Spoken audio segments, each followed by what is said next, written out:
Breaking news. The unthinkable just happened. King Charles has shattered a major law, Parliament is in chaos, and what the Prime Minister said next could end his career tonight. This isn't a rumor, it's unfolding right now. Just yesterday at 4:12 p.m., King Charles used a royal power that's been dormant for nearly 5 decades, and with one stroke of a pen, he didn't just delay the government's reform bill, he obliterated it.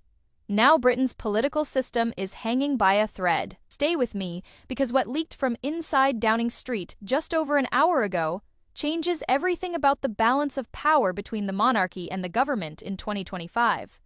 Sources inside Number 10 say Prime Minister Keir Starmer was mid-meeting in the cabinet room when the news hit.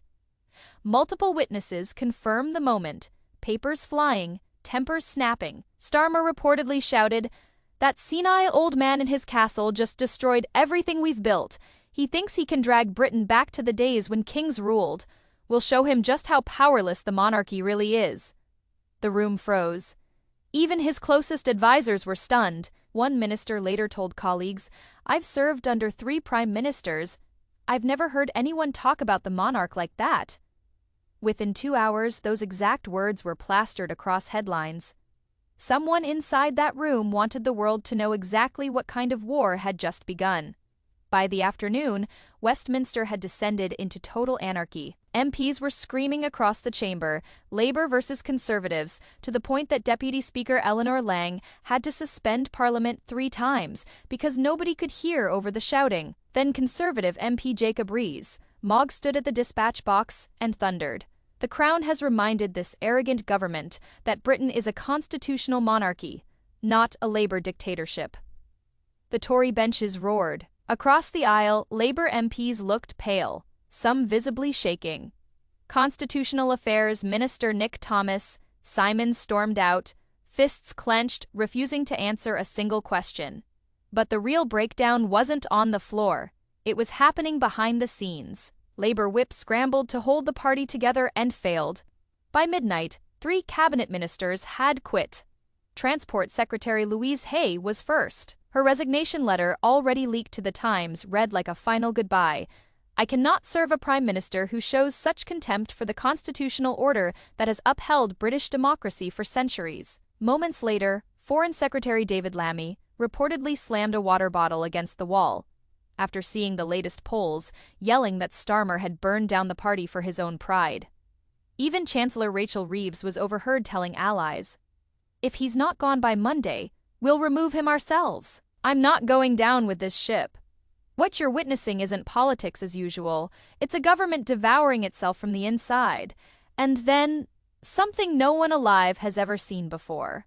At 7:30 p.m., King Charles broke 70 years of royal silence and addressed the nation directly. Standing beneath portraits of Queen Elizabeth II, King George VI, he looked into the camera and said, with absolute certainty, "I have today exercised a constitutional authority that I had hoped never to use." What followed left the country speechless, and it's only the beginning. What happens next could redefine Britain's entire system of power. Will this spark the end of Starmer's leadership, or the beginning of a royal backlash like we've never seen before? Stay tuned, because in the next part, we'll break down exactly what the King's statement means, and why insiders say it could trigger a constitutional crisis by sunrise. But when a law threatens the very foundation of our democracy, when it attempts to rewrite the relationship between Crown, Parliament, and people without proper consent, remaining silent is no longer an option.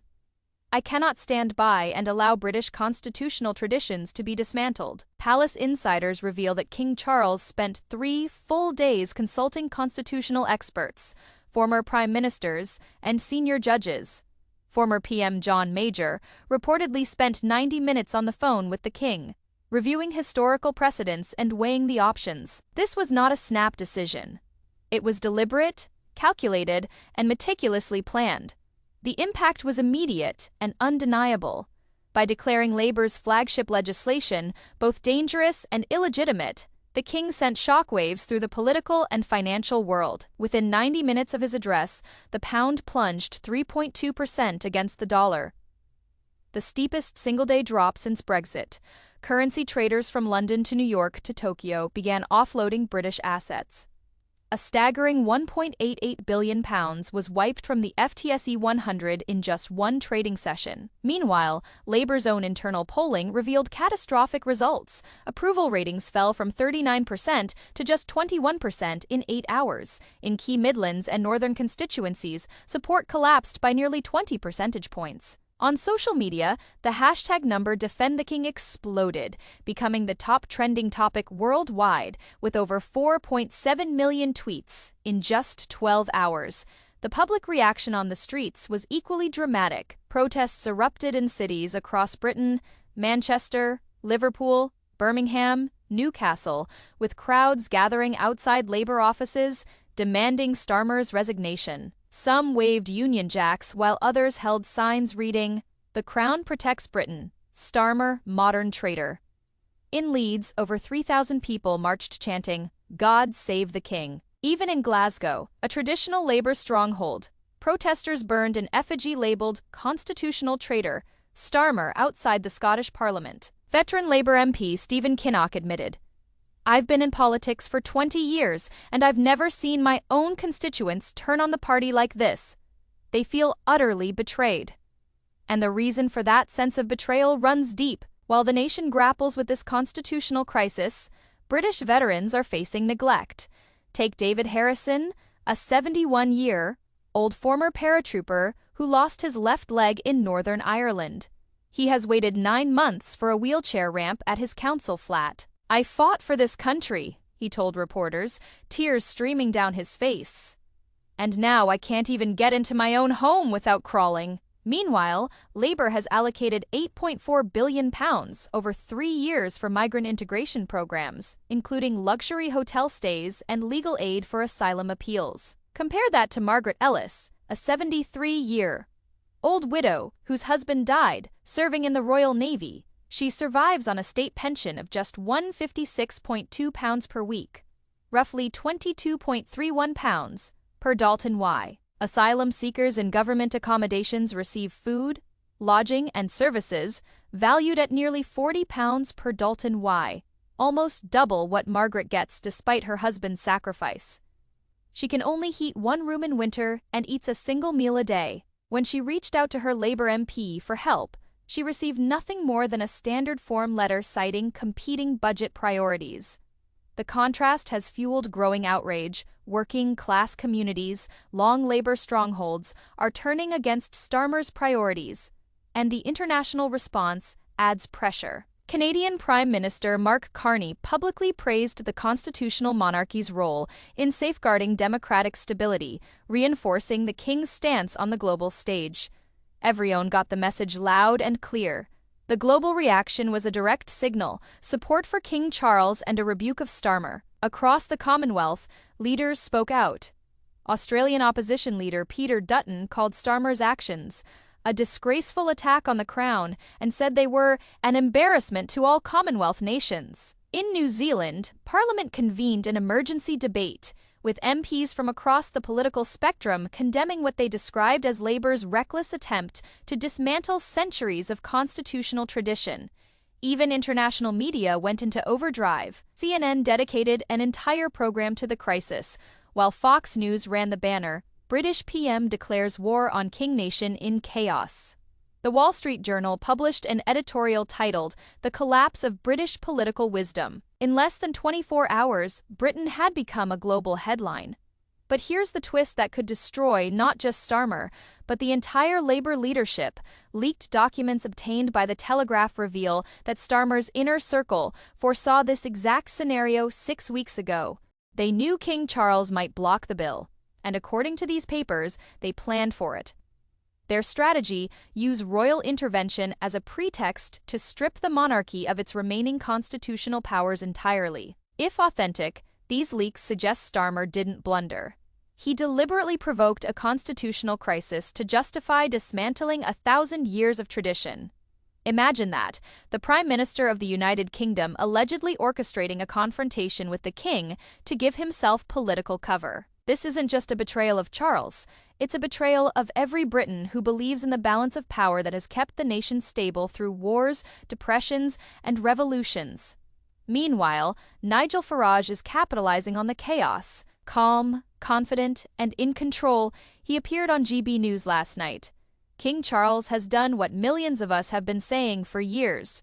He stood up for Britain. While Labour attacks our traditions, Reform UK will defend them.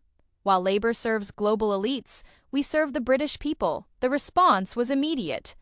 Reform UK's membership applications crashed their website 3 times in 24 hours, and small donors flooded party headquarters. A new YouGov poll released this morning shows a seismic political shift. Conservatives at 31%, Labour plummeting to 23%, and Reform UK surging to 26%. For the first time in British history, Nigel Farage is not just a protest candidate. He's within striking distance of becoming the next Prime Minister. Inside number 10, panic reigns. Ministers are shouting through emergency meetings stretching past 2 a.m. One anonymous cabinet official admitted, Keir looks destroyed. He barely speaks. He just stares at the polling data like he's watching his own funeral. Meanwhile, Deputy Leader Angela Rayner has quietly begun reaching out to moderate MPs promising calm leadership and respect for constitutional norms, classic groundwork for a potential leadership bid. Shadow cabinet members, who once competed for Starmer's attention, now avoid him in corridors and refuse to defend him publicly. The next 72 hours could shape Britain's future for decades. Emergency no-confidence motions are being drafted, and constitutional lawyers are preparing Supreme Court cases to test the boundaries of this unprecedented crisis. Senior military leaders have reportedly voiced private concerns about the country's political stability. At this point, the question isn't whether Starmer's time as Prime Minister is over. That seems all but certain. The bigger, far more important question is what Britain looks like after he's gone. Will the monarchy emerge stronger, firmly cemented as the guardian of constitutional order? Or will this crisis fuel calls to abolish the crown entirely, transforming Britain into a republic? Could Reform UK ride this surge of populist anger straight into government, or will the Conservatives seize the opportunity and reclaim power from Labour's crumbling grip? Britain is watching its political system unravel in real time. Live on television, trending on social media, splashed across newspapers with headlines that could double as history lessons.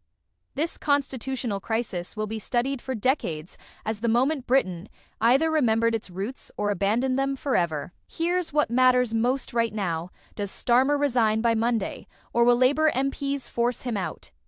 Did King Charles just save British democracy, or has he sparked a crisis that could threaten the monarchy itself?